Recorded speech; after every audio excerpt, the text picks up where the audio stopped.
Hey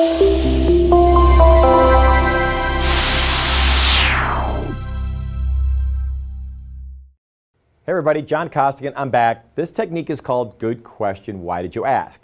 Now I know I did something else before that referenced Good Question, Why Did You Ask, but I'm going to drill down into this technique.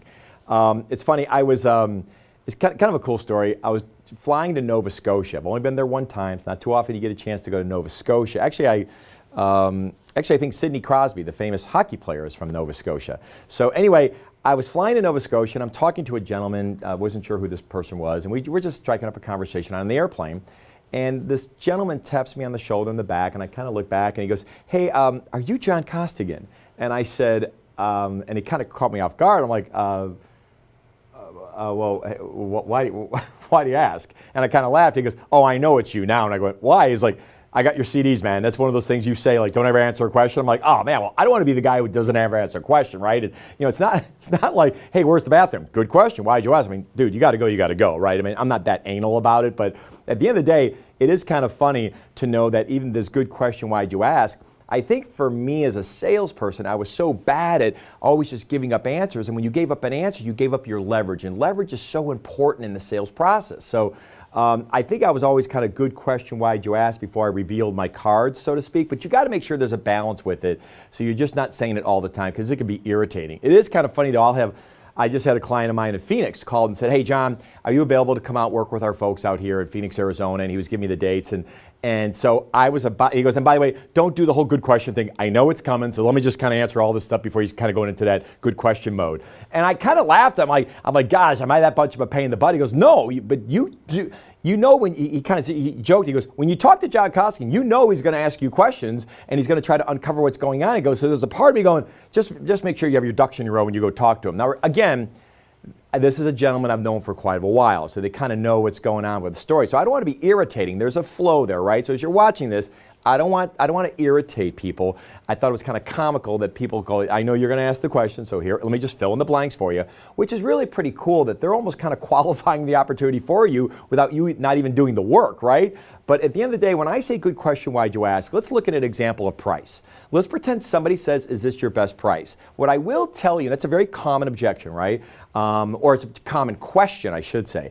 Most reps, I can tell you, when I'm doing training classes, I'll say, raise your hand if you say something like, "Yes, it is," or raise your hand if it's no. And now role play, it's almost 100%. They all go, "Well, yeah, it is. I gave you my best price." Or they go, "Well, hey, where do we need to be?"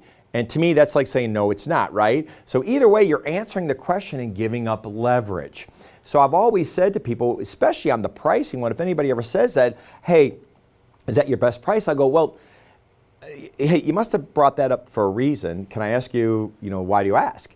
And what's really neat about the exercise we do in our classes is that I'll go to the whiteboard and I'll ask the audience, "So tell me why you think they're asking." And what's really cool, I think a lot of you looking at this, you're probably going to say, "Well, they want a better price." But there's reason behind that. What about this? Maybe they don't have enough budget.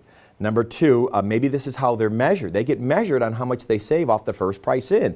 Number three, maybe habitually. I work with a lot of clients where they probably discount much more aggressively towards the end of a quarter. So maybe they're asking for that reason. Number four, maybe they just want a deal. Hey, a lot of us, we all want to get a deal, right? So it'd be kind of cool. Whenever you get a deal, you tell your friends like, "Oh, I got a great deal," like if you bought a car or something, right? So we all want to, or we bought something because it was on sale, right? That's like getting a deal. So you'll realize there's a lot of different reasons why somebody would ask you, correct?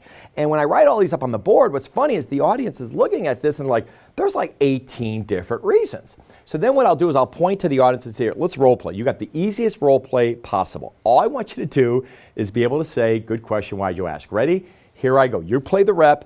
I'll play the customer. Ready? Hey, so maybe I'm calling on Mary in the audience and go, 'Hey, Mary, I got your pricing right here. Looks pretty good, but let me ask you, is this your best price?'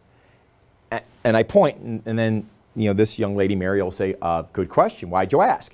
And then I'll look at the board and I'll point to somebody else in the audience and go, 'Point to one of these answers. Give me the number.' Like, 'Oh, number 5. And here's one I didn't bring up. Number 5, we're using you to get a better deal from somebody else.' Now, they're not going to say that, right? but I'll put it into business terms. I'll go, well, we already have a vendor in here, and I know you guys have been dying to get in, so you're gonna have to sharpen up your pencil. To me, that just said, I'm using your information, right? But at the end of the day, once you find that out, now let's pretend the gentleman says, in this case, the role play is, hey, I'm using your information to get a better deal, but they say it in a business term, right? Well, John, you know that there's a lot of companies in here, and we just want to know if this is your best price. I would now reply back and say, okay, well, let me ask you a question. Where do we rank right now in your choices? And you said 3. If we were all the same, would we be number 1, 2, or 3? Because my concern is you're just basing this all on price. Can you walk me through that? Let me stop. Out of role play, okay?